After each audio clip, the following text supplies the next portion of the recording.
क्या चाहिए रे तेरे को? दुनिया।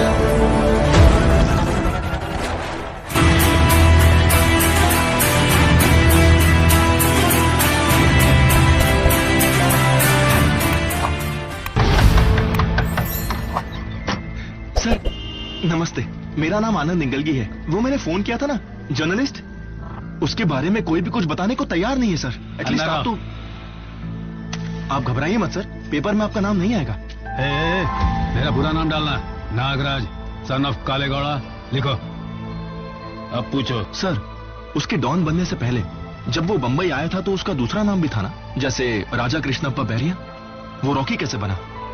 Raymond since 1925। मतलब कंपनी जब से शुरू हुई। ऐसा क्यों लिखते हैं? ब्रांड्स को ऐसे ही लिखते हैं। ब्रांड मतलब अपने नाम की अलग पहचान भाई, जिसे सारे लोग जानते हैं। छोटा था तभी उसने तय कर लिया था उसे एक ब्रांड बनना है। ब्रांड? एक कहानी सुनाता हूँ, सुनो।